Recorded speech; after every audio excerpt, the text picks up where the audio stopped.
So season 2, episode 3 of the Over the Hill podcast. Welcoming my special guest today, someone who I've not seen in person for far too long. Hopefully that will Yeah. change soon. Yes. Someone who I go way back with to my Image Radio days, but someone who's really been making waves as of late in the house scene. I'm talking about the one and only Wez Whynt. Wez, welcome to the podcast, brother. It's been a long Thank time you, James. coming. Thank you. How you been, brother? It's been too long, like you said, bro. It's been Yeah, a man. while. Far too long. I mean, literally, even just the last couple of months that I've taken off of the pod. I mean, the end of summer and moving into the end of Yeah. this year has just been wild for me on a personal level. But I know obviously you've been a busy man as of late, and we'll get into the later stuff. I'm doing But all right. yeah, but we like to talk about origins on the podcast and how things got started Mm. for people. So obviously, for those who don't know you, full-time DJ, been around for a very long time, had some wicked releases out, especially as of late. But the beginnings, how did you get into music? What were your early influences, and how did you get started in the game? Yeah, it was, well, basically my dad was a music man. So he loved all the soca and calypso coming from Grenada. And my brother was soul and rare groove reggae. So through young age, music was always in my family. How I got onto DJing, a very good friend of mine called Jason, who I'm still friends with now, another good friend of mine called Marcus, got into the DJing. So the good old days of the belt drives, using them, oh, nightmare thinking about it now. But yeah, they got into but they were the guys who got me involved in DJing. And Jason was more of um, technical DJ, but Marcus was more of the selector. Marcus was a guy who got me, actually one of the first guys who got me into sort of house music, because I didn't really know too much about house music because I was always into like R&B and the hip hops and the old school garage. But I remember we went to a house party, um, and I heard this tune. I was like, "Who's that?" So it's got like a beat to it, but it's got like soul to it as well. And it was Michael Watford, "So Into You." Oh, bro, one of my favorite all-time records. Yeah. Wow. And I was like, Marcus, who's it? Who's it? What's what? And he's, oh, we're so into you. But I was like, wow. I said, look, I love that I love that. That's a bit of me. Because I had the bounce, but it also had the soul, which I love as well. So it got into that, and then sort of went diverse onto R&B, hip hop. You know the club I used to play in, called the Priory in Ealing. That was my residency for X amount of years, and I was basically the R&B DJ down there, playing R&B, hip hop, that sort of stuff. And then around 2006, 7, I sort of started, the R&B wasn't R&B no more. There was no soul in it no more. It became a lot harder, and I started getting more into like the soulful stuff, the more soulful house.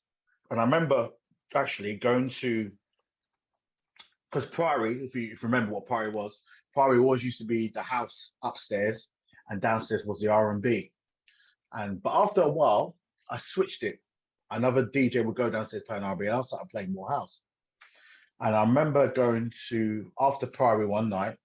Priory must have finished about 3 o'clock in the morning, and one of the guys goes, "I got tickets for a song night down at Ministry of Sounds." I said, "Okay." That song night happened to be Soul Heaven. So went down there, and I was just blown away. I was just like, this is the direction that I want to go in now. And yeah, it just went on from there. Started doing, obviously we were on the same radio station together. Started going into that, going on to playing at party that still fun to this day. Deep Secrets down in Lappet Grove. It was such a niche sort of atmosphere and the clientele. And it was really like, the atmosphere was just sensational. Yeah. I know you've had Sai in the show. Sai was there, Neil Pierce, Zephron Sate, Sol Brown. Obviously the guys that do it, which was Nick Doe and Leon. They were the founders of the night. And that sort of got me onto the platform to, like, obviously still going on to more house raves of Viva La House, Sunday Soul, which used to be a Paradise. And then I took a little break. Life comes, and things sort of not getting away, but other things take over. I think Um, everything's kind of cyclical as well. I mean, that time there yeah. that you're talking about, that time for house music was absolutely incredible. Like what an Mm, era. That late 2000s, like, well, mid 2000s, '05 onwards, for about 5 or 6 years there. My God, some of the music that was coming out. In we were spoiled. Oh, mate. And looking back on it, that is the one I've never thought about it like that. But you know what? Spoilt for sure. Yeah. 100%. Life changing time for me, very influential. And speaking of which, I mean, back then when you were kind of still making your bones and getting into the house music, in terms of early influential sounds, what were some of your favorite producers around that time, like around from the mid 2000s up until, the Image Radio days? Oh, I mean, you look at the likes of Quentin when he was bringing out stuff. You look at the likes of Real Soul, who I'm still a fan of today. Um, Dennis Ferreira, that album. Oh, you know, you had the beats but you had the vocals, and also not forgetting our UK guys as well. The Neil Pearces, the Aaron Rosses. Um, those sort of guys they were like massive influence. Booker T's, of course, they were the sort of guys that got me into and sort of what kind of sound I wanted to play. Yeah, man. What was your feeling like on Ice Cold and Image? Because there were times on there where I don't know, like it was busy, and then there were other times where it was a little bit quiet. But I think sometimes when I would play just straight soulful house on there, it wasn't Mm, always as well received as I would have liked. Eventually it was, but I think that was kind of just personal popularity grew, and by that point, people just tuned in mm, to listen to the show. yeah, But how was the reaction for you? Because I can't. Were you Sunday afternoons? I think I was. I think I was. I think I was Saturdays originally. Saturdays, I yeah, think yeah, because then you came in after me. yeah. Every now and again, yeah. Every now and Yeah, again, I'll do. yeah. I I'll do was Saturday. Saturdays. I mean, I went through. I mean, yeah, it was good. And I tried to put like the vocal and the soulful house, and then sometimes you try to maybe dabble in a little bit of the UK funky sort of style. But I tried to like stay true to my path. I Yeah. didn't want to dibble and dabble all the time. So it was mainly like this. But yeah, the show was well received. And then I remember Nick actually started doing a show on Ice Cold called the Deep Secret Show Yeah, that's right. Yeah. um, on Saturdays, and then we used to do rotate. He do once. I think I did every other Saturday, and that got well received as well, Mm. really well received. So yeah, it was good times, man. It was good times.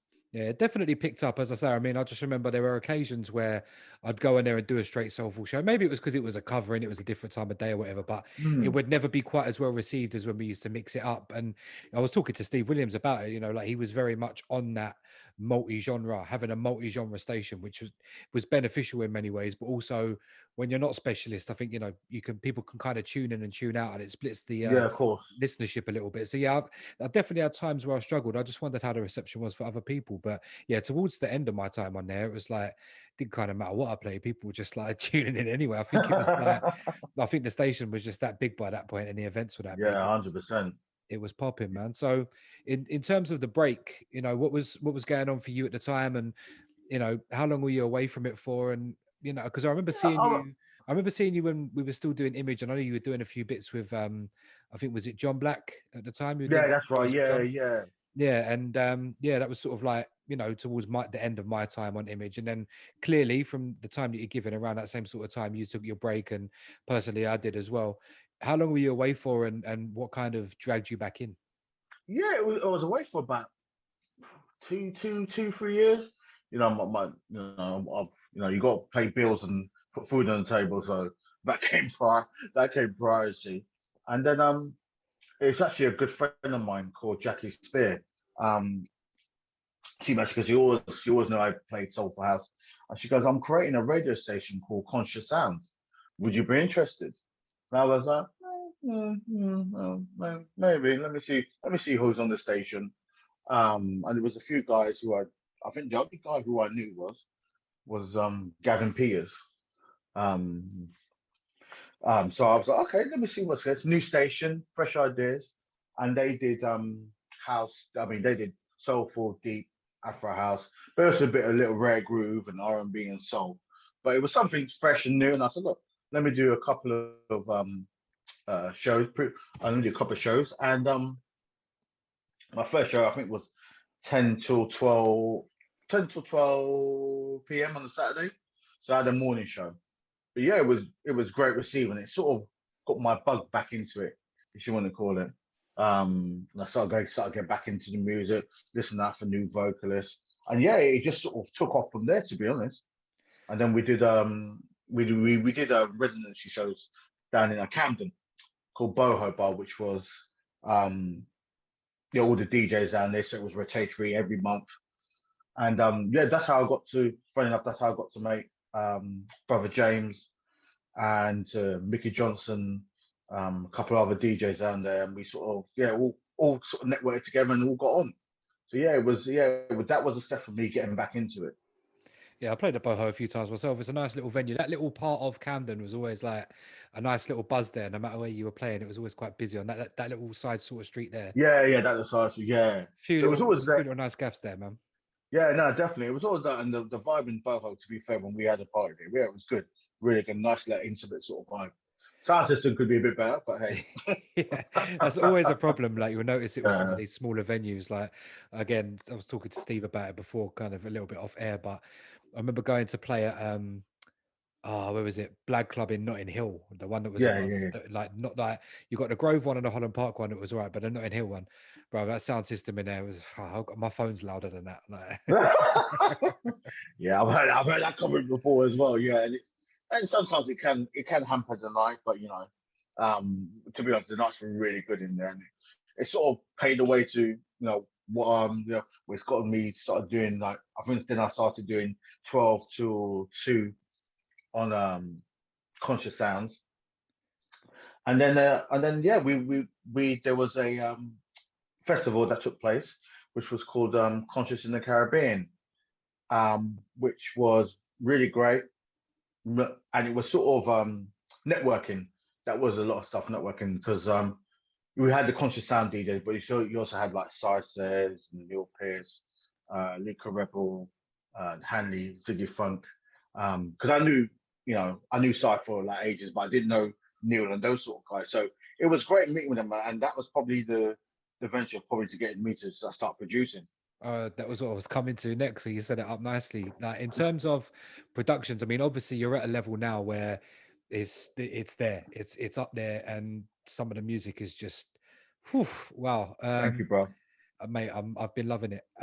In terms of production, how quickly did you settle into it? Because I know for some people it's a weird it's a weird sort of relationship that DJs and producers have, because you'll have producers who can't DJ but they get all the bookings. Then you'll have DJs who try their hand at producing because they know it's the only way to get them really into the club scene Yeah. all time, and the only way to really make money is to perform and be a producer. Um, but there's a lot of DJs that try their hand at producing, and I can hold my hands up and say I'm one of them, and it just doesn't click for them. Just never quite Yeah. works out for them, even if they've got an ear for music. How was the transition for you into, actually sitting down and going through the process? Because I find it very difficult to focus for that length of time, which is mad Mm. for someone who can sit and have 4-hour conversations on a fucking podcast. But I do find it difficult to sit still and focus on stuff. So how was it for you? Yeah, I mean, it was cool, James. I'll be honest with you. Like I said, we went to concerts in the Caribbean, and Ziggy Funk, who everyone knows is an amazing artist. Yep. I nickname him the coolest man on the planet because that's what he is. He is ultra cool, but he's a wonderful human being as well. Um, and I asked him, I said, look, I want to get into producing. Um, can you guide me on the right way to produce them? And Sig was like, yeah, no problem, Wes. No. Um, so the first track was we met up in the studio. Actually, we didn't meet up in the studio. We met up at his house, and I said, look, I want to do a cover of "Love's Taken Over," the Shantae Moore song. And we sat down and we said, look, this is what I feel the song should represent. This is how I want my beat to sound like. And I said, yeah, no problem, Wes. And we just clicked. And that's the thing with Ziggs. He takes we come through ideas, but he is so talented, key player, bass player, all that sort of all that sort of thing. So yeah, we just clicked it from there. Love's taken over. I think that was done in about 3 months. We did 3 months, did a couple of changes, alterations, and then then a good friend of mine, Ellie White. I went through a couple of singers. And asked Ellie, I said, look, do you want to come on board? And she went, yeah, no problem. Did it in one session, smashed it. And as I say, the rest is history. But, Ziggs has worked with Psy, and obviously he's got that relationship with Neil as well. And blowing his own trumpet. But when you see him in the studio, it's sensational, bro. Yeah. But then again, he says, I've got a great ear for a voice, a great ear for a vocal. And yeah, we just get on, and this is your sound. This is how you want to portray your sound, and we just create vibes and a good time in the studio. I mean, yeah, not gonna lie, we have a couple of drinks before we get into it, as you do, talk about life and everything else, and then yeah, we just go through. We do a session, which is fantastic. Yeah, man, that is, I played it. I did a guest mix for Jalen on his My House show, and it was one of the tracks that I used on there. I absolutely love that tune. Like Thank you, bro. from the first second I heard it, when I saw you post it, I was like, oh, I gotta go get that. It's a massive tune, and yeah, the vocal, yeah, superb, absolutely superb. Big up Ellie White. So yeah, you had a release out on Raising Records. Obviously, mutual friend of ours, Mr. Sai says, Yes, launched his record label. If anyone wants to go back and listen to episode 1 of season 1, to hear the full story from Sai about how that all came about, please do go and listen to that. It's a really great episode, especially if you're a soulful house music fan or a music fan in general, to be honest. mm. So yeah, the relationship with Sai, obviously you said you've known him for a while, but how did that build and progress, and what was the process behind getting the track signed? And also, Sai kind of alluded to it on the episode about the work that actually went into the track You Will Know. Um, what was the process like? Because I know a Yeah, lot of effort went into that, and various yeah. What musicians and stuff. 100%, bro. I mean, like I said, I've known Sai for a good few years.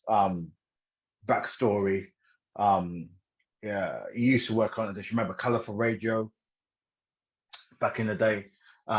Being a West London boy as well. And we've always sort of networking with each other. Um, and Sai's got a great heart and always pushing myself and other DJs and other producers along. That's one thing you can no doubt about Sai. He's always pushing the music and pushing ourselves to be better. Um, just to mark the kindness of the man, we went to ADE. That was 2013. He was one of the headliners at oh god, no, I'm trying to remember now. No, he wasn't. No. I'm trying to remember. He's gonna kill me if he finds out. Um, oh, it'll come back to me anyway. So so I was like, where are you? I said, oh, we're here. We're at the park. We're sitting back. He goes, no. Come through. Come through. Soul Heaven. There you go. So he came. He goes, Wes, come at the back. We're there. We're there chatting, having a few drinks. He goes, hi, you getting DJing? I said, yeah, I'm just doing my thing. And he goes, let me introduce someone. I said, oh, who's that? Todd Terry. What? Yeah. He goes, hey man, how you doing? Yeah, not too bad. Shook his hand. I was like, wow, you get a bit starstruck. And then next to him was Terry Hunter, another bona fide legend. And they go, yes, my guy, there's plenty of drink there, just help yourself. And that's the mark of the man. So big up to Sai, so much time and love for him. So as we got into You Will Know, it's always been I always thought it would be a great house track. I mean, the influence probably come from CJ McIntosh. I don't remember his dub remix Yeah. of You Will Know, the original back in I think 1993, 94. Love that dub, and he did the R&B version, but for me it was always the dub, which was thumping. And then me and Zig sat in the studio. I said, you know what? I think I would love to do a cover of You Will Know. So we said, okay, have you got one singer? I said, no. I said, we need 3 singers. If you remember, You Will Know. Yep. It's about 40 plus R&B guys. So I said, I think we need to, I ain't gonna get 40 man there, but I'm gonna get at least three singers to like different vocals, on the track. So yeah, we went to a couple of guys, a couple of people. I worked with LW Green before on Body Heat. So he was the first guy I came up with. Then another legend in the South African vocalist, Nixon. I don't know if you remember, he's done a couple of tracks, and I went to him. And then a guy from the UK called Jason Nicholson Porter, who was absolutely fantastic. And yeah, we just got in the studio, got all the separate vocals together. Me and Ziggy sat in the studio, did the arrangements, and yeah, so I was asking, have you got any songs? You got any songs coming out? I said, yeah, I've got a song called You Will Know, that I've done a remake of. So cool. Send me across. James, within about a minute, he called me up. I want this. I want to sign this. He goes, Where's this is like, wow. And yeah, it just went from there, James, to be honest. And, we signed it up. And yeah, we sent a couple of promos out, and it's still surreal to me when I saw Louis Vega playing my track. Mate, I was going to ask about that experience because I think I saw Cy post the video before I saw you post it, and I was like, oh my God. For me, I was buzzing for you. I was like, that is fucking mental. How did you find out about it? I'm I assuming had you him up. weren't, were you watching it live or did you hear it No, no, no, beforehand? no, no. So sent me a video because he sent me the WhatsApp. He goes, yeah, by the way, this is Wez Whynt. I've just signed him up to my label. What do you think? I look at it with like, of course. All right, wicked. I know obviously they've got that relationship in it. But what I didn't expect it to be a video. I ain't gonna lie, man got a bit emotional. I was like, this is Louis Vega. Yeah. Louis Vega playing my track. Um, and the best thing about it, he said my name right. He said because some people get my name wrong. There's my surname wrong. And off the bat, yeah, big shout going out to Wez Whynt. And I was just like, wow, this is Louis, Louis Vega playing my track. And yeah, he said yes, so he loved it. I think he put it in his traxsource charts. So yeah, and the feedback was just amazing, bro. It's just been sensational. Absolutely brilliant. Yeah, man, it really is a great record, and it's something that when you put so much effort into a piece and a lot of work goes into it, it becomes something a little bit more special for not just 100%. not just people to hear it, but also for yourself. That's a moment that you will look back on that in 10, 15 years time, whenever you decide to not be involved in the game anymore, and you'll look at it and you'll go, that I did that. I had put that together. That was me. I did that. It's a group collective thing, but you understand what I'm saying. It's like Yeah, yeah, no. And it's a moment. I always say, like, I've got great people surrounding me as well, to get me to where I am. Ziggy's always said, but yeah, where's you? Yeah, but it's you, Wes. I say, I know, but the likes of you and the likes of Sai, and other people, like obviously the artists as well who did fantastically well. This is a joint effort. So, it's just fantastic. And that was great, but I'm not gonna lie, the remix has took it. Yeah, the remixes have been sensational. Backstory again, the Soul Lab guys, what amazing producers, remixers. They worked on Eddie White's Love Taking Over. And a message them. And me and Si were talking about doing remixes for You Will Know.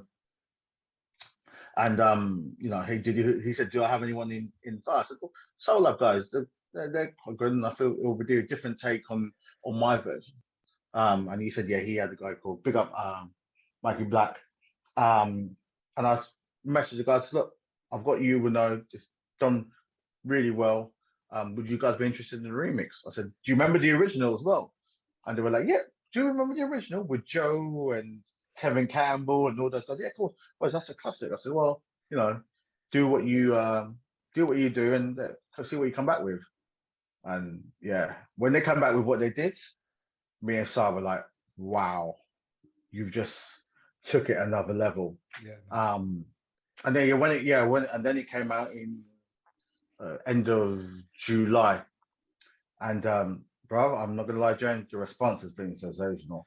What took me aback was when I saw there was, the you've got the dancers now. You do that sort of, American style dancing, house dancing.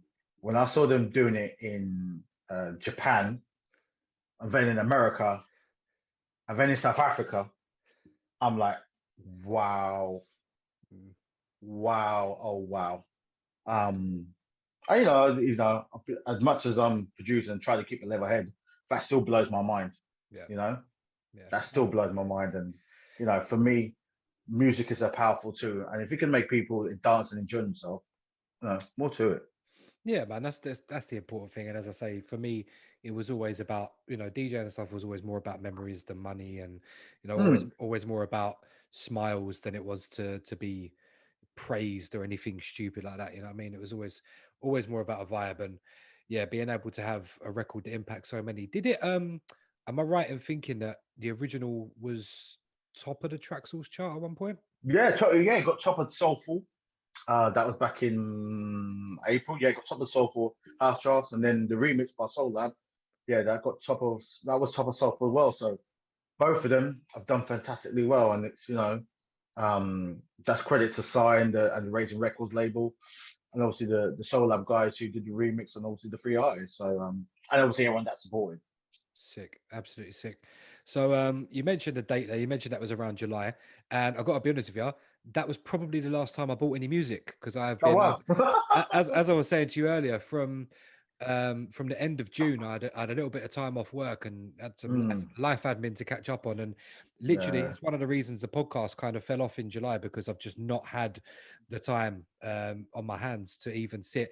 I had to go and do I say I had like it's a chore, but I really enjoyed it. I had to go to Playback UK and cover Eamon's show Okay. a couple of weeks back. Right. Yeah. And literally that day was my day off work. And I sat down for the first time in months and downloaded some new disco bits just to have Mm, some new stuff to play on the show that night. So yeah. where I'm going with all of this waffle is I've kind of fallen off since July. So I was wondering, what have I got to catch up on? So what's been happening ever since the remix come out, and what projects have you had out in the last couple of months, and what's coming Yeah. up I for mean, you? yeah. So to catch up, so the You Will Know project, that was in July. Prior to that, I did a remix of a Angel A track called Where You Are, which was on To The Rock Records. Big up to those guys around Mitch Tilson. Actually, I did see that. I did see that. Big up to Mitch Tilson, Brother James, and Automotion. They're my guys, man. Um, and again, that track was yeah, we just got into because I had a previous record with her with Angel A with Truth Is Here, and then she was actually doing a live show on our Facebook, and I was like, she sang this Where You Are, and I was like, wow. I said, has anyone signed this? She goes, no, no, no. I said, look, I would love to do a remix of that. And we got and we yeah, and she sent me. It was a different sound than what it sounds to. Sorry, the sound that she sang live was different to the one that we actually done for the remix that came out to the Rock Records. But yeah, we laid that out. Me and Ziggy. I did a main mix and a dub, London to Chicago dub, and Ziggy did a dub version. And again, uh, can I be honest? That's probably one of my best productions I've done.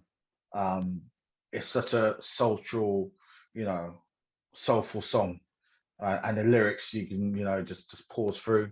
Um, Getting a lot of love from South Africa from it as well. Um, and yeah, it was a great response. Project wise, I've got a few things coming my way. In terms of I'm doing uh, I've just finished a track with Hanley, sorry, with Hannah from From Hanley. Hanley. So Hannah Combi, big up to her. So I've just finished a track with her. No, actually that is done. Um, and that is I can't say who it's signed to, but it's signed. So that would be I think it's at end of year or beginning of next. I've got another song coming out on To The Rock Records with a wonderful singer called Cleo Simone. That's out next year. I'm working. I've got another one with Hannah, and I'm working on a track with his bit of truth, Ralph. Oh, excellent, excellent. So Former yeah. Over the Hill podcast alumni. Go back to episode 6 if you want to hear his story. Mm. Because got to get a little plug in there for the old episodes, you know what I Oh, mean? of course, all the time, bro. You know, that's what we do, man. We plug in support. But Ralph is I was blown away by his vocal range. It's Another ridiculous. guy who's it's sick, man. And again, you know, with doing the production side, you know, you do send your songs to some artists, and some of them blow you away, and some of them are like, yeah, okay. But he was a guy I went to. I said, yeah, do you reckon you could do your stuff on this? Um, and he goes, yeah, it was no problem. And yeah, within about 2 days, I was like, right, I'm sold. Do what you want to do. Send me the demo. I said, look, come back to me. And then yeah, we're nearly done. We're nearly done on that track. So yeah, that's good. But yeah, it's going really well by production wise. Because like I said, Ziggy's my go-to man with the bass and the keys, and the formula works. You Yeah. know, sometimes it don't work and it gets tiresome, but we've got a good relationship and friendship. So yeah, again, there's going to be some new music. So watch out for that. Sick. I'm looking forward to it, especially stuff with Raf. I mean, he's the one of them people that obviously I'm a massive house gospel choir fan, and I started going to see them a few years back. And every time, the first time I went, he wasn't with them, but the 2 or 3 times that I went after that, he was there all the time, and I was just like, it's it's absurd. It's absolutely Yeah. absurd, especially live as well. And there's like, I remember we went to I think I told Slider story. We went to Jazz Caf. They did Mm. it was Easter time a couple of years back, I think, and they did a like a Frankie Knuckles tribute Wow. because it was like a couple of years since it passed or whatever. It was like the anniversary. Mm. I think it's 1st of April or 31st of March that he passed. So went there and they did a lot of stuff, like, you know, a lot of different records, obviously not just Frankie Knuckles stuff, but at one point everything went quiet and Raf came out and he sang Rock With You pretty much a cappella. But it did it slow and bruv, and I'll tell you, there's a little clip of it. I think it's on his Instagram. Okay. But mate, if he was to ever record that, I would pay big money for that record, like, because it was impeccable. His version. I mean, obviously the guys from HTC were doing some backing vocals or whatever, but nah, Mm. different. I stood there in awe. I was like, nah, this geezer's Yeah, fuck it, he's got. fuck everyone else. This geezer's the one. Yeah, he's sick, and lucky. I mean, lucky. He's great artist, but also good people as well. Yeah, Good person. I mean, we he takes the ideas on board, and I 9 times out of 10, I'll be honest, James, I say, look, go express yourself how you feel you when you're doing the record, and for me, that you get that best out of the artist. yeah, yeah, for You know, sure. I've obviously not got two left, but because I've had one or two of hers. Don't worry about that. But yeah, Ralph is fantastic, and yeah, I can't wait for everyone to hear that. Actually, there's a clip I put on my Facebook page. Actually, I don't know if you have a look at that, but yeah, it's on my Facebook, and yeah, have a look at it. Yeah, we've got something cooking good for you guys. I'll have a look. I spend a lot of time posting on socials, but I don't really spend too much time looking at what everyone's doing, to be honest. You know, one of them ones where there's so much madness on social media. I'm just like, I just do my best to scroll by, bruv. So if I miss stuff, it's because it's because you're next to some other dickhead. That's the only thing. 100%. There's so Well, much madness in the world. yeah, mate. Literally, like when all the COVID stuff was happening last year, I went through my Facebook and I deleted like 1,000 people that were just on there, just posting up madness. I was like, I just can't look at this stuff anymore. Like, I got to get rid of it. Like, all I want to see is like music and positivity. I can't deal with Yeah, of anymore. course. Life's too short, man. Yeah. So I try and avoid actually looking at what people are doing, but I will be heading over to your Facebook as soon as we get off the call. In terms of obviously playing out, I know you've been playing out and you've got several residencies going on at the minute. Mm. What's been popping off for you, club wise, obviously since clubs have reopened, really? I know obviously like everyone kind of did half parties and stuff last year, and things were open and they were closed and open and closed. So, forgetting all of that half measure nonsense. Oh, yeah. Since obviously summer and opening back up, what's been popping off for you? Yeah, I mean, God's willing, I've had a few bookings. With main one is with Jalen. Soulphonic Sounds. Me and one of the residents there, and those parties have been absolutely sensational. We celebrated Jalen's birthday on the 6th of November down in a place called the White Room, just in what is it? I think it's Stoke Newington. I was supposed to come Don't down. know. Tim. Yeah, he asked me ages before that to come and play, but we had plans that weekend and then it fell through and just life again, mate. It's such a wicked party, wicked vibes, and bro, it's just about the music, you know, it's just about the music and hearing old music, new music, different music, and but all in the house sort of thing. So that's been really good. Me and my Housemasters brothers, we played at Beautiful People back in the summer, September. That was under the Deep into Soul tent. Big shout out to Neil Pierce. That was surreal because for the last well, actually not last 2 years, but prior to that, we've always just gone there and just party and shake a leg. But to be playing to people at probably the biggest soulful house festival, in the UK, that was a moment, man. So yeah, that was fantastic. Soul Fusion, big up to KJ. Played there back in was it September? Yeah, September. That was the first party of the year. James, if you ever get a chance, go to a Soul Fusion party. It's from the word go from 11 o'clock when it opens till 6 o'clock in the morning when it finishes. Everyone is there to party and dance, and the music and it's sensational. So yeah, that was really good. And then we've got a party that's happening on the 18th of December. House Matters and Soulphonic Sound have combined together.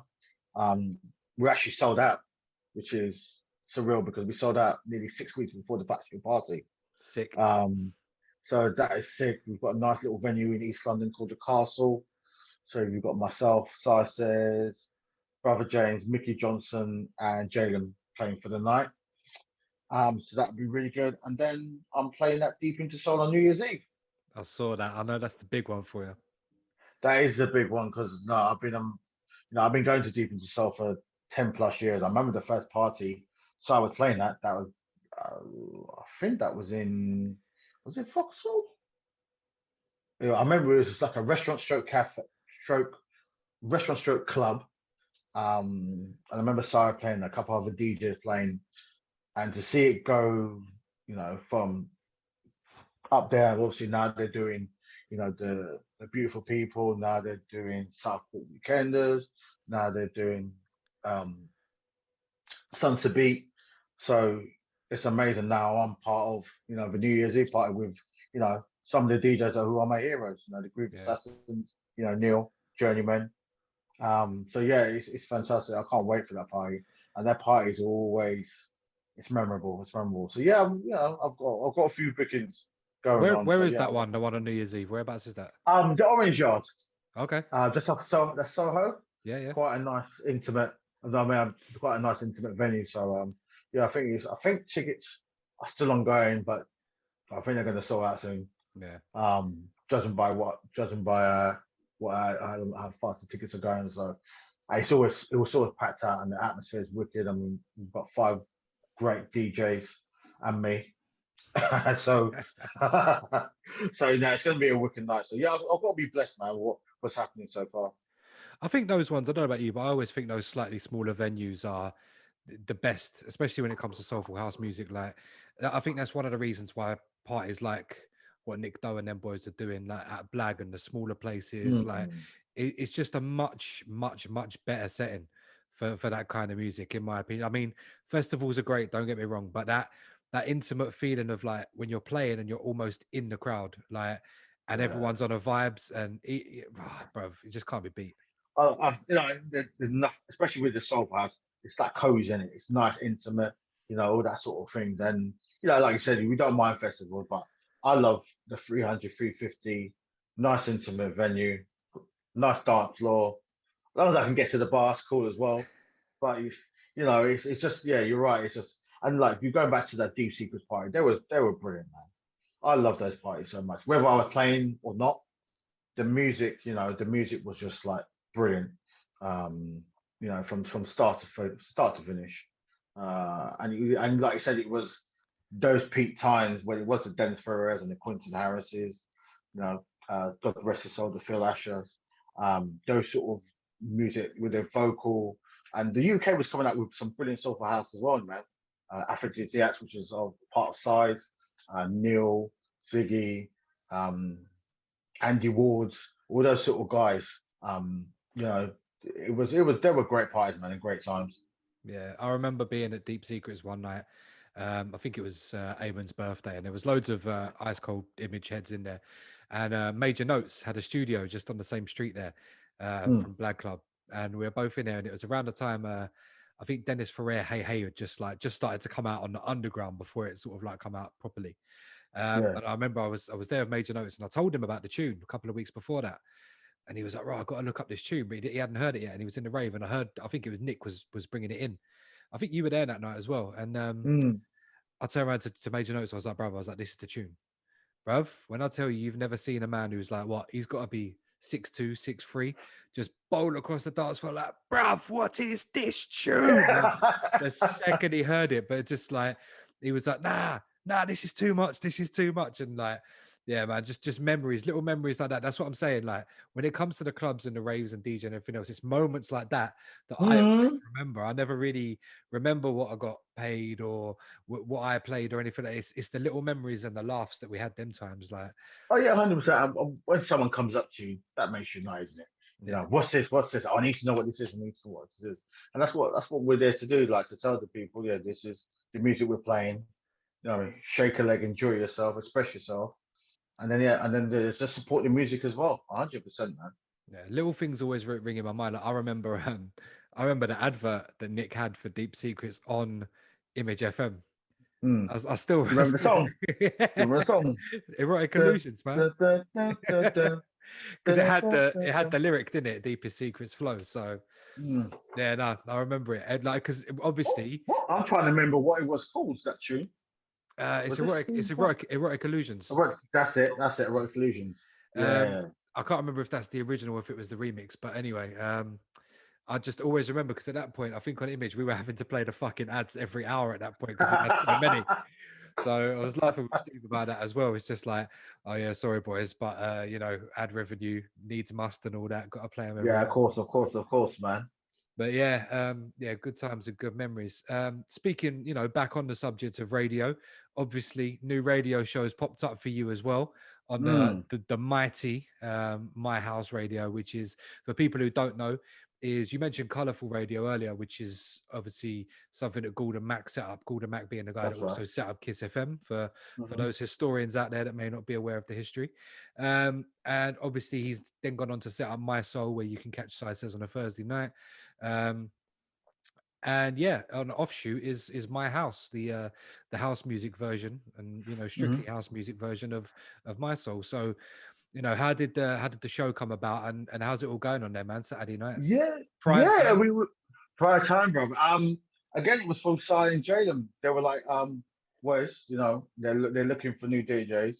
Um, and Brian Power and Rudy Roach, they're very interested in coming aboard. So I was like, okay, fair enough. I said, obviously, this is great. Spoke to Roy. Roy was like, yeah, Wes, we want to give you Troubles set. I said, excuse me. We want to give you Troubles prime time. What, 7 till 9 on a Saturday? He goes, yeah, man, it's yours if you want it. I said, yeah, just give me a little time to think about it. Well, within about a minute. There's nothing to think about. I said, Roy, that I'll be more than an honor um, to do the show.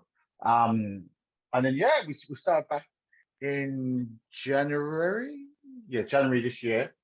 And yeah, it's been fantastic, brother. I can't complain.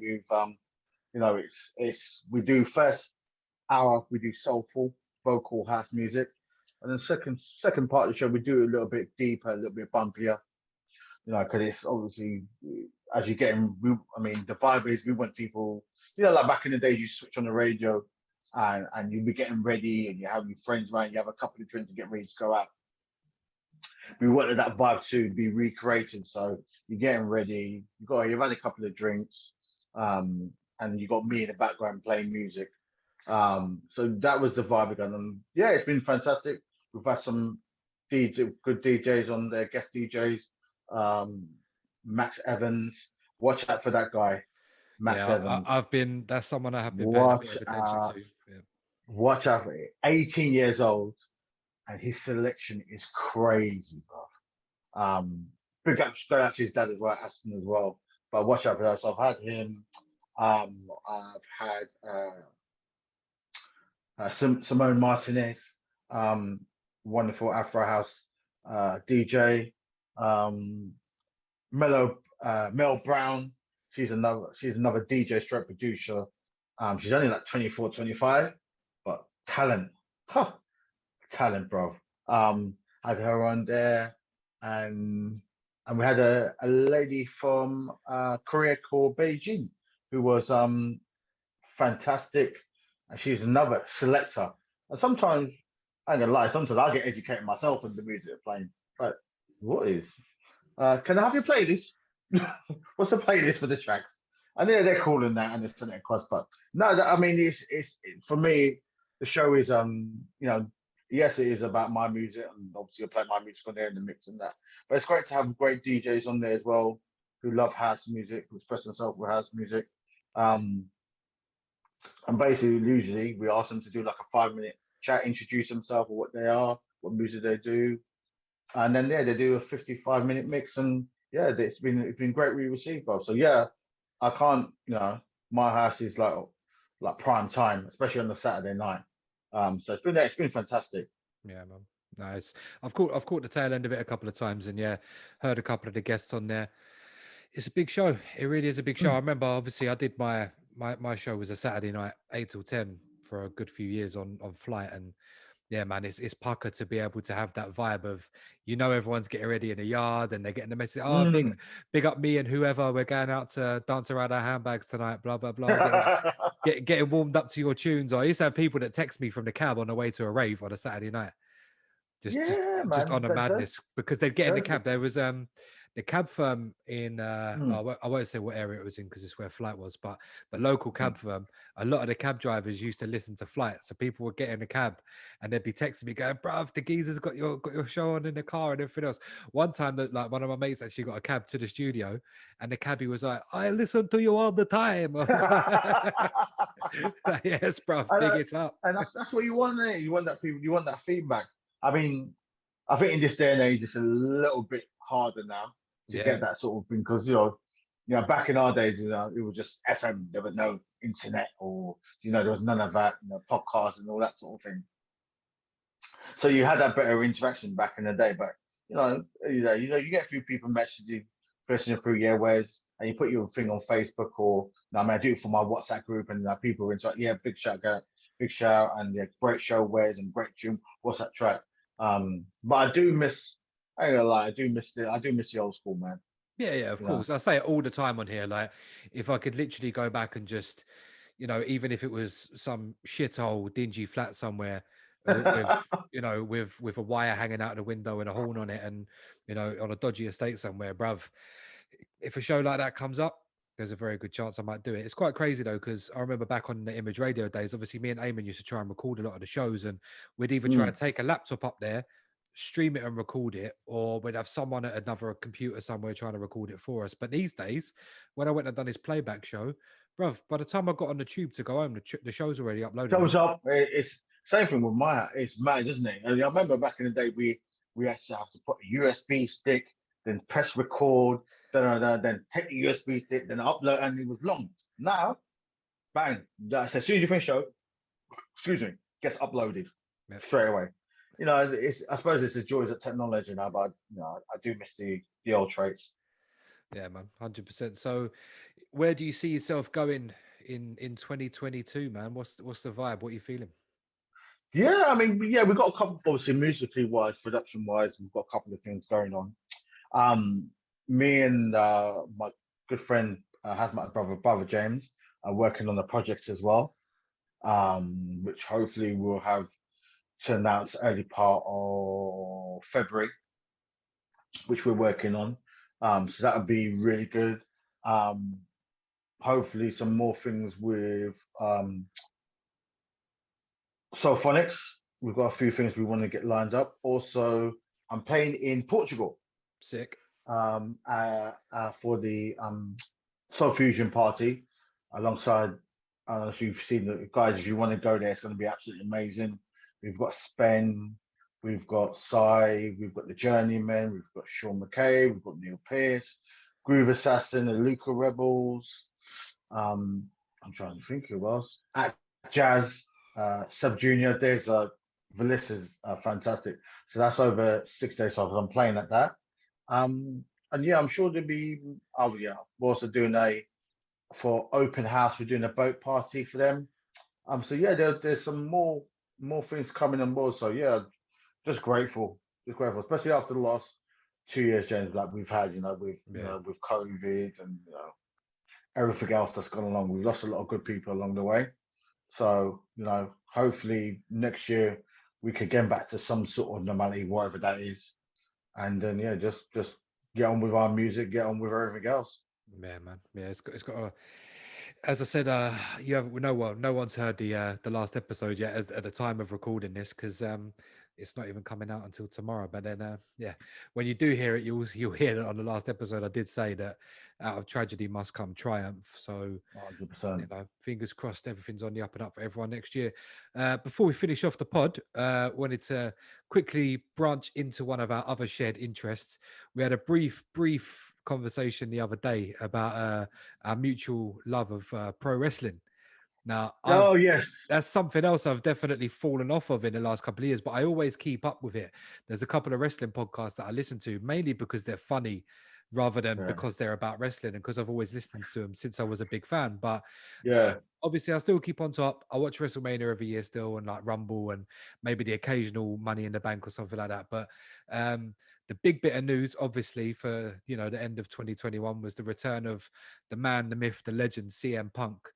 He's not back in WWE though; he's back in AEW. Have you been watching much of it, and is it really worth my time to properly invest? Because I'm not I gonna watch lie their to you. pay-per-views, but I can't really justify watching a weekly show. I mean, I definitely would not watch Raw anymore. But Oh mate, it's awful. Raw is awful.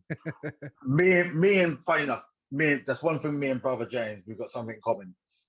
We both love wrestling. I'm not ashamed to say. So we're both massive wrestling fans, and funny enough, we both like AEW. AEW is the one, man. Honestly, it is. It's adult. They're swearing. There's everything. It's not. It's obviously. I don't get it, like WWE's PG. Now it's more for kids and sports entertainment. It's not Attitude Era no more, or what was it, Ruthless Aggression, yeah. and but they're getting rid of a bunch of wrestlers as well. Yeah, I've seen they've dumped off Every like week.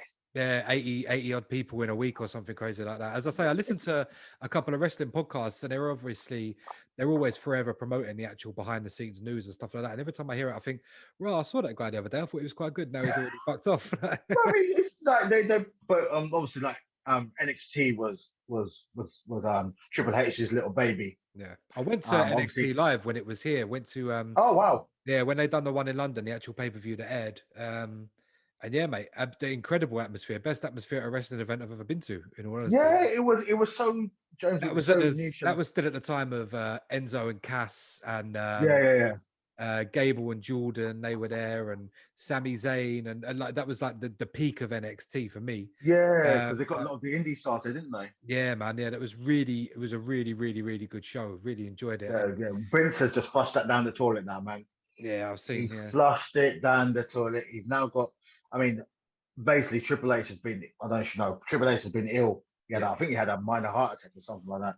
So he's gone ill. So Vince and some other guy have come and took it over and basically just flush it down the toilet. It's now kiddie 2 points. It's 2 point crap. It should be called.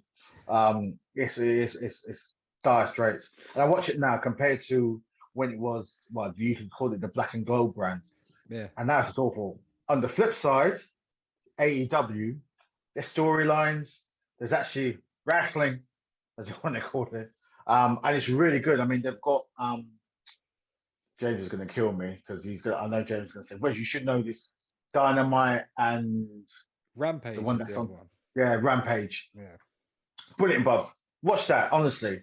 Storyline, and it's not always about the title. There's subtitles and sub stories, and just really good wrestling. I mean, you've got CM Punk there now. Who else? Daniel Bryan's there now. I mean, you got a lot of guys that were in that was in NXT that have come Yeah. over. Alistair Black. You got loads of them, and it's just good show, you know. Yeah. Really good show. So if you want to get back into it, yeah, don't go WWE, mate. Vince is done out here, bro. Yeah. No, I still, as I say, I watch the occasional big event, and I stayed up to watch Mania live, or most of it. I did kind of fall asleep. And then, yeah, bruv, the mad thing is last year's WrestleMania, the one behind closed doors, I actually had COVID at that time. Oh no. And my sleep was completely a mash up. So I managed to both nights to be awake. I woke up at like 10 p.m. So I managed to be awake for the whole pre-show and the whole of the first bit of Mania, which I thought, for a behind closed doors thing, I thought it was all right. I loved the Undertaker and AJ Styles thing. I thought that was amazing. Yeah. Even the Cena and Bray Wyatt thing, I was pissing my pants, bro. I thought it was hilarious. It was one of the best things they've done in years. And that, I mean, bruv, them letting Bray Wyatt go, like, what the fuck? Yeah. What did they But do he to was that so guy? wasted. He was so wasted there. Oh, Another. It just like wasted talent. I mean, I think Braun Strowman's gone. yeah. Keith Lee. Oh my Keith Lee, you know, goodness, that's man. someone, yeah, because I would still like to watch a lot of NXT. Yeah. And every time I'd hear on the podcast, oh, Keith Lee had this match on Raw, I'd go back and I'd watch it and I'd be like, yeah, this guy's really, really, really good. Really good. He is really good, bro. And he was in NXT, fantastic. They put him up to the main roster, and they ruined him, as they always do. I think maybe only one or two that are doing well that come from NXT. Bianca Belair, she's smashing it at the moment. Really good wrestler.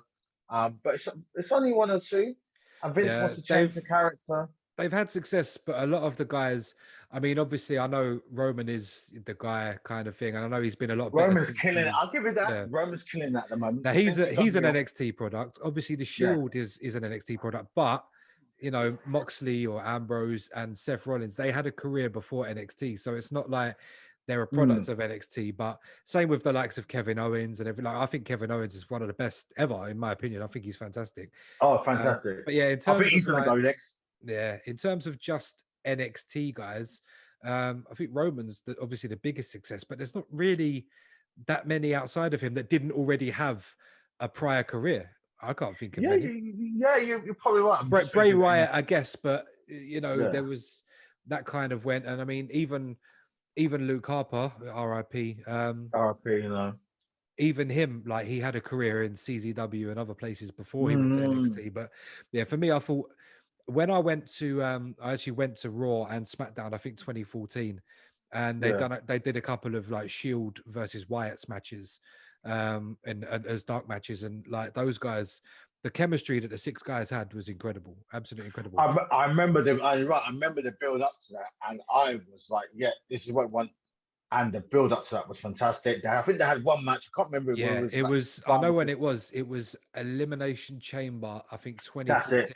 Yeah, That's it. And that was like yeah, proper wicked, proper story. Build it up, build it up, build it up. And then I think they had another match after that, and then it just went, yeah. They kind of killed the Shield off. I think not long after that, didn't they?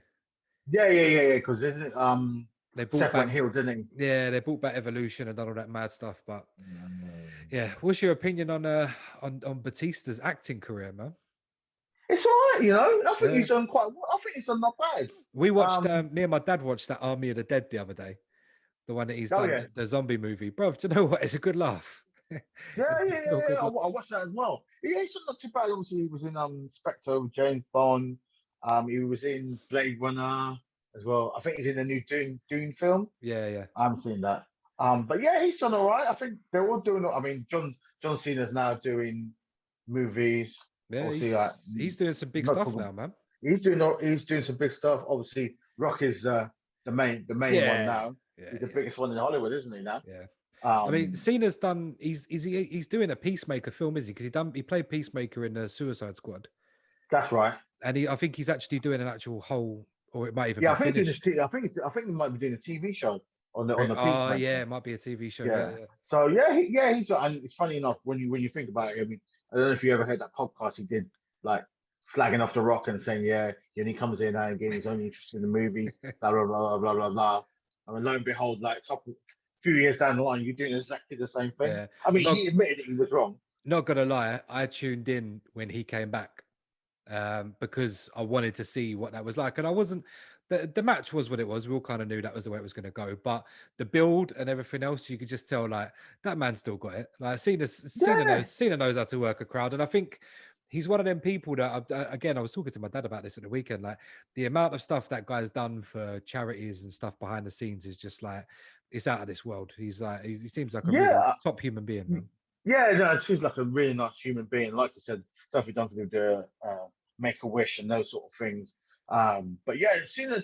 I think Cena towards the latter part of his career, he was starting doing. Obviously, he was starting doing some more different moves and and that and Yeah. and all that kind of stuff. But yeah, Cena's a legend. Who's your favorite wrestler? Have you got a favorite wrestler of all time? To be honest with you, it it kind of was Chris Jericho. Yeah, But he's become a little bit long in the tooth for me now. Obviously, I've seen him in AEW, and some of the stuff that he talks about with like politics and stuff. I can't listen to his bullshit, so I'm just like he kind the kind of shine come off of him a little bit. But mm, Chris Jericho is probably up there for me still. I've read his books as well. His books are fantastic. If anyone's into reading and obviously pro wrestling, you want to hear a real good story about that, and obviously the music industry as well, because he is a big music star too in his own yeah, right. yeah. Yeah, so him probably. I've got to say CM Punk. Mm. CM Punk Yeah. single-handedly. I go through phases with it, so I kind of fell off at around 05, 06 maybe. Mm. And then when I first saw CM Punk, I saw him a little bit in some Ring of Honor videos that I'd seen online, Yeah. and I was like, oh, I quite like this guy. He seems pretty cool. And then when he signed, obviously he wasn't really around for a bit, but I started watching the new ECW and he was in it, and I was Mm. like, that guy, I like him. And then he came up and he won Money in the Bank and blah blah. And I was like, yeah. And ever since then, he piqued my interest. Straight Edge Society, all of that stuff that he did. And then when he Mm. became like the guy about 10 years ago, like the Summer of Punk 2, yeah, that for me, I was like, brother, I was staying up till 3, 4 in the morning watching Raw every week just to see what he was doing. Because yeah, them times there, 2011, 12 into 13. Yeah, obviously then Daniel Bryan kind of came in off the back of that as well. That was good times, man. That was when I was like my interest was really peaked. But yeah, the last couple of years, I don't know, maybe it's because I've got a missus and staying up every month to watch pay-per-views is not really my thing anymore. Yeah, we don't want to get Yeah. you. We don't want to get you in trouble, bro. You know what I Nah, mean? We don't nah, want to get you in trouble. exactly. But yeah, I mean, yeah, just devoting time to actually watching it. And yeah, the product has kind of fallen off. But I have been watching a bit of AEW based on your recommendation. I will try and get into it a bit more. I like the fact that Brian's there and he's able to be himself a bit more and CM Punk come back. I Yeah, mean, that episode where I watched CM Punk come back was when I was talking to you. I was like, rah, like this feels mad. Like I actually felt mad, but the react that pop. Oh my mad, god, mad. that was just like, and you can see he was getting emotional because you would get emotional at your hometown, but the pop that decibels went straight through the roof. Yep. And even like Daniel Bryan, like I said, they're not under the regime of sports entertainment. Mm, I think Tony Khan gives them basically free reign to be, you know, who they are, professional wrestlers, yeah. and their promos are not like scripted or anything for that. It just comes naturally. Yeah. So yeah, man, I would definitely recommend AEW. I think me and James were talking about I think they're coming here next year. I think we said we're gonna go. Yeah, man. Yeah, I'd keep me in mind if you do. Then Yeah, 100%. Don't worry about that. I might come along. I do enjoy a live wrestling show. You know what I mean? I'm glad Punk's back, and I didn't want UFC to be the last thing he did because he got his head bust. So Oh, one time, bro. One time. Oh, someone sent me a video. I said, no, just forget about that. Just, you but know what I mean? you got to respect it because he went in there, and not a lot of Yeah, people have got the he bollocks gave it, but to go in.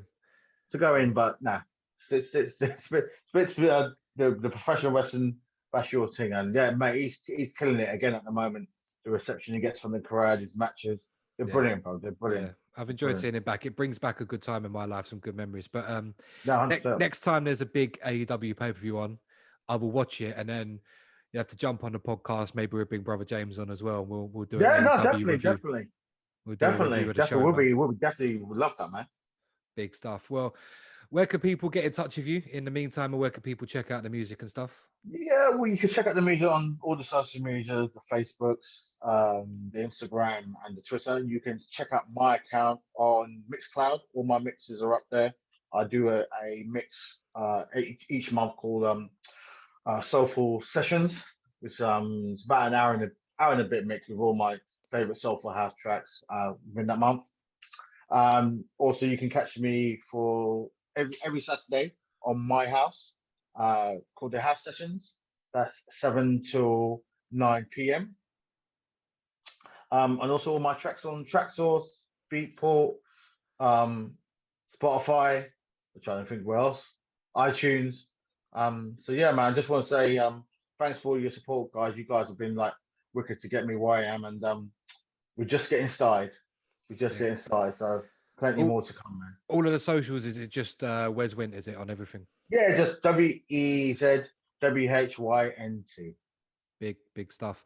Mate, thank you very much for blessing the podcast. No, And man, it's been too long, bro. You know what I yeah, mean? It's been yeah, too for long. sure. So, and brother, I love what you're doing with the podcast, man. And listen to Side and a few of our podcasts. Keep it up, man. Keep up the hard work, man. This is what we need: content and listen to our stories. So, bro, put the hard work in, and yeah, man, really appreciate it, bro. Big, thank you very much, mate. And yeah, I'll definitely see you and hopefully Brother James on for an AEW review at some point We in the need to near do future. that. We honestly we need to do a podcast, talk about talk about WWE, old and new, all our favorite wrestlers that. And James, I'm sure James will tell you about his. And yeah, definitely, we'll definitely do that, bro. Definitely. For sure.